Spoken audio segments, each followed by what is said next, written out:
Question में कह रहा है यदि 3 दर्जन आम का मूल्य 90 रुपए है तो 240 रुपए में कितने आम खरीदे जा सकते हैं।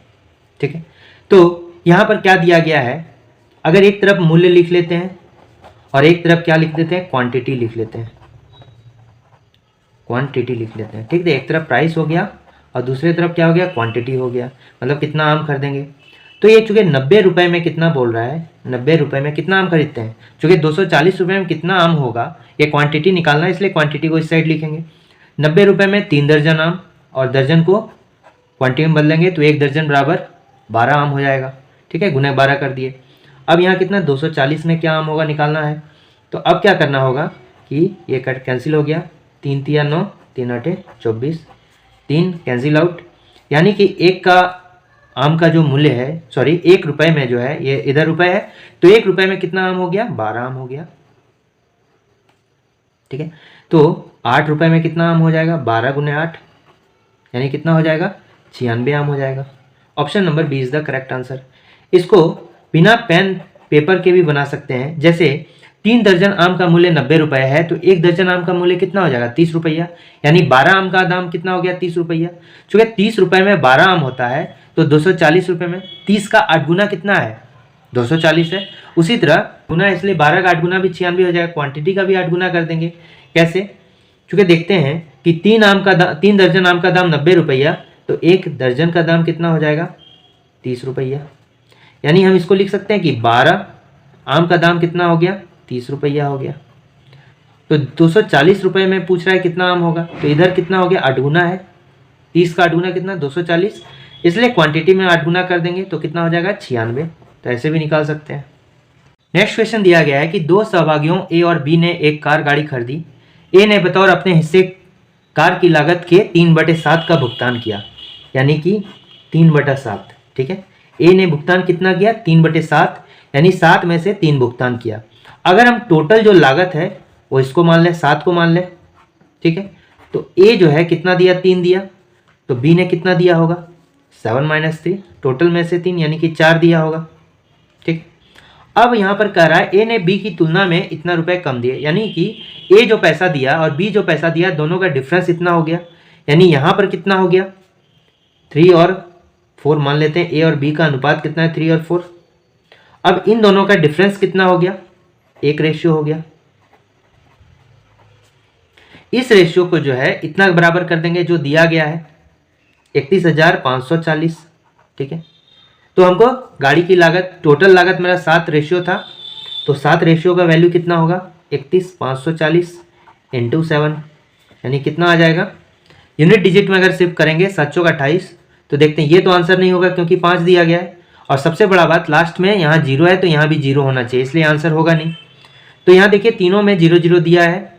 आगे हम बढ़ेंगे, 7 चौक 28, कैरी रहा 2, 7 × 5 = 35 और 2 कितना, 37, 7 × 5 = 35, 2 37, तो 37 वाला कहाँ है, ये भी यहाँ पर 7 है, ये अब नहीं होगा क्योंकि 8 के बाद यहाँ 6 है, ये भी नहीं होगा। अब ये दोनों में से कौन होगा, आगे बढ़ेंगे, 7 × 5 = 35, 2 37 के साथ हाथ मेरा 3, 7 एकम 7 और 3 10, यानी 0 वाला होना चाहिए। अब देखिए यहाँ पर भी 0 नहीं है, यहाँ भी 0, यहाँ 0 है, यानी ये वाला होगा आंसर। यानी आंसर कितना हो जाएगा, 2,20,780 रुपया जो है कार का मूल्य होगा। नेक्स्ट दिया गया कि आकृति में एक वृत्त का केंद्र O है।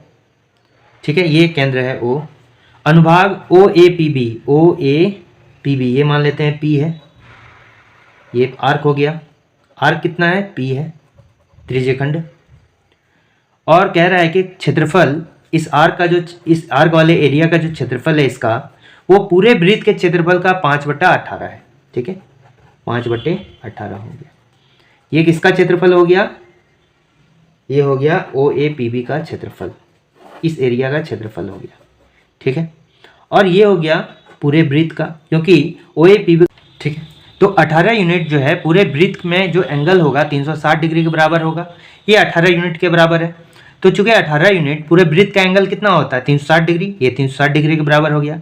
यानी 18 का जब 360 डिग्री के बराबर हो गया तो 1 यूनिट के वैल्यू कितना होगा, 20 डिग्री के बराबर। तो 5 यूनिट का वैल्यू कितना होगा, 100 डिग्री के बराबर होगा। तो 5 यूनिट किसका है, इसी ना एरिया किस एंगल में, ये एंगल है x, ठीक है, तो x का वैल्यू कितना हो गया 100 degree. Option number B is the correct answer. Next question है 5x माइनस 3 ब्रैकेट में x plus 4 minus 2x plus 5 3x minus 4 इसका वैल्यू क्या होगा। अगर इसको सॉल्व करके बनाने लगे जो जनरल मेथड है तो उससे मेरा बहुत लंबा टाइम होगा। इसका शॉर्टकट में क्या है कि x का एक वैल्यू रख ले और x का एक वैल्यू रख के जो इस पूरे का वैल्यू आएगा उसका रिजल्ट, और इसमें से किसी ऑप्शन में x का वैल्यू रखने पर उसका रिजल्ट क्या सेम आना चाहिए, क्योंकि दोनों तो बराबर ही होगा। ये बराबर इसको और किस प्रकार से लिख सकते हैं सॉल्व करने के बाद, उसी को तो फाइंड आउट करना है।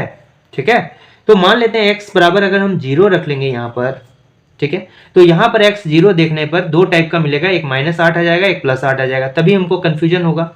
और बहुत बड़ा अगर वैल्यू x का रख लिए तो भी हमको सॉल्व करने में दिक्कत होगा, इसलिए ऐसा वैल्यू रखना है जो हमको आसान हो। जैसे x इज इक्वल टू अगर 1 रख लें तो कैसे होगा, तो 5 into 1 minus 3 1 plus 4 minus 2 into 1 plus 5 3 into 1 minus 4।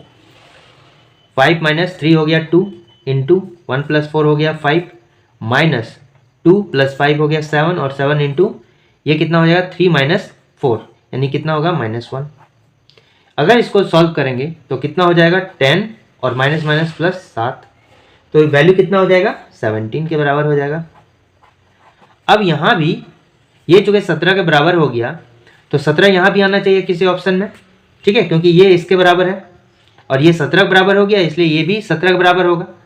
तो इसमें अगर 1 रखेंगे तो यहाँ 1 हो जाएगा, यहाँ प्लस 10 हो जाएगा या -8।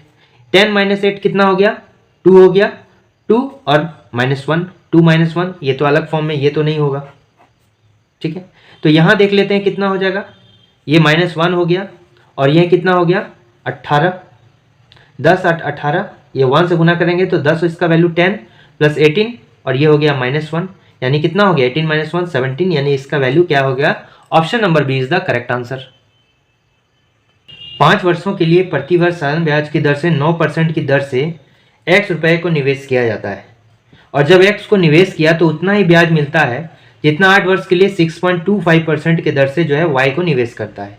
तो ब्याज दोनों तरफ से सेम है, यानी x को अगर 5 वर्ष के लिए करता है 9% की दर से तो जितना ब्याज मिलेगा, और y रुपए को जो है 6.25% के लिए जो है 8 वर्ष के लिए अगर इन्वेस्ट करेगा तो दोनों कंडीशन में क्या होता है ब्याज सेम होगा।